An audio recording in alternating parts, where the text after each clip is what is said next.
Aujourd'hui, nous vous proposons une introduction à la technologie NFC, utilisée chaque jour par des millions de Français. Certains l'utilisent même sans en connaître le nom, puisque lorsque vous effectuez des paiements sans contact avec votre carte bancaire, vous utilisez le NFC par exemple. Nous allons donc vous faire découvrir quelques notions essentielles sur la technologie du NFC. Que signifie NFC? NFC est l'acronyme anglais signifiant Near Field Communication. En français, nous pouvons donc le traduire par communication en champ proche, soit l'acronyme CCP. Il s'agit d'une technologie de communication dérivant du RFID, mais ciblant une courte distance d'action, 0 à 10 cm en théorie, et en pratique on est plutôt sur du 0 à 4 cm.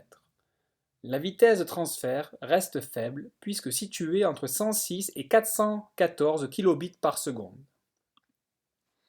Autour du NFC, il existe différentes normes qui sont notamment poussées par le NFC Forum, un consortium réunissant les grands acteurs du secteur tels que Samsung, Intel ou encore Google. La norme NFC-IP1 va définir en premier lieu l'interface et le protocole de communication entre périphériques NFC. Ensuite, une norme de communication avec circuit intégré sans contact a été définie au sein des documents ISO 14443-1 et ISO 14443-4. Enfin, il fallait bien sûr définir le format d'échange logique des données véhiculées en NFC. Cela a été fait au sein de la norme NDEF, où NDEF signifie NFC Definition Exchange Format.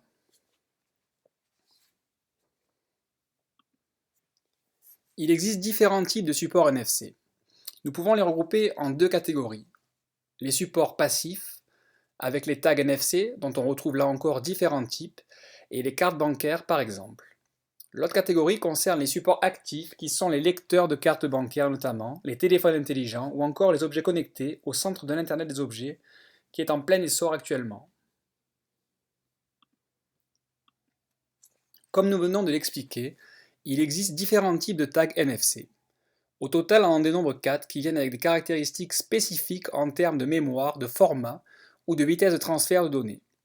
Basé sur la spécification ISO 14443A, le type 1 a une capacité mémoire comprise entre 96 bytes et 2 kilobytes avec une vitesse de transfert de 106 kilobits par seconde. On peut ainsi citer le tag Innovision Topaz dans cette catégorie 1.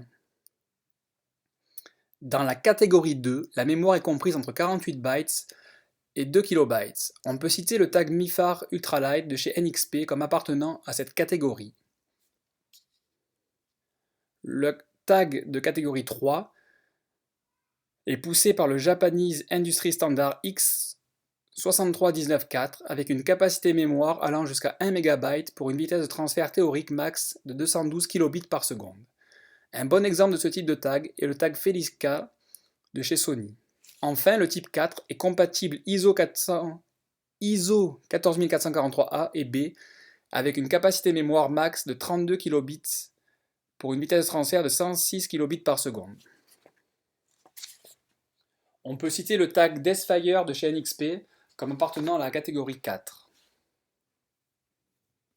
Vous pouvez le voir donc, ces différents types de tags ont différentes caractéristiques et leur achat va varier, le prix d'achat va varier suivant les caractéristiques de ces tags. Quels sont donc les modes de communication proposés par le NFC? Nous avons tout d'abord l'émulation de carte avec un terminal se comportant comme une carte à puce sans contact. Ensuite, nous avons le mode lecture-écriture qui va permettre d'interagir sur un élément passif. Enfin, le mode peer-to-peer va donner la possibilité d'établir une communication entre deux terminaux mobiles pour échanger des données. Quels sont donc les usages au quotidien du NFC? Nous pouvons bien entendu citer le paiement sans contact avec les cartes bancaires utilisées par des millions de Français. Le paiement sans contact via les terminaux mobiles commence à se développer également avec des solutions propriétaires comme Samsung Pay ou Apple Pay. Les cartes de transport en commun sont également un bon exemple d'usage quotidien. Enfin, on peut penser au contrôle d'accès à des locaux qui peut se faire via des badges communiquant en NFC. Comme vous le voyez, les exemples sont légion.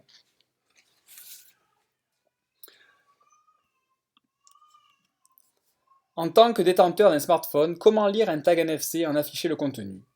Une bonne solution est d'utiliser une application dédiée de lecture de tag NFC, telle que Mon Lecteur NFC, proposée par S-Sorel Mobile Apps et disponible gratuitement sur le Google Play Store. Pour la télécharger, vous n'avez qu'à scanner le QR code s'affichant à l'écran ou bien à cliquer sur le lien proposé dans les cartes info en haut à droite de la fenêtre vidéo sur YouTube.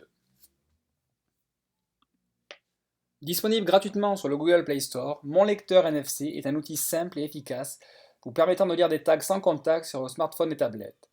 Mon lecteur NFC supporte différents types de tags comme NDEF, RFID, Felica, ISO 14443, MiFAR Classic 1K, MiFAR Deathfire, MiFAR Ultralight ou encore NTag.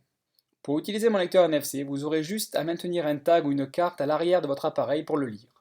Mon lecteur NFC vous permettra de copier le contenu du tag, son ID, le texte ou également l'URI stocké à l'intérieur, ou éventuellement d'ouvrir une URI. Vous pourrez également gérer tous les tags et cartes précédemment scannés dans la partie historique. N'hésitez pas à tester l'application et à découvrir le NFC sur votre smartphone Android. Nous espérons que cette présentation du NFC vous aura été profitable. Pour découvrir plus de contenu Android, n'hésitez pas à vous abonner à la chaîne YouTube de S Sorel Mobile Apps.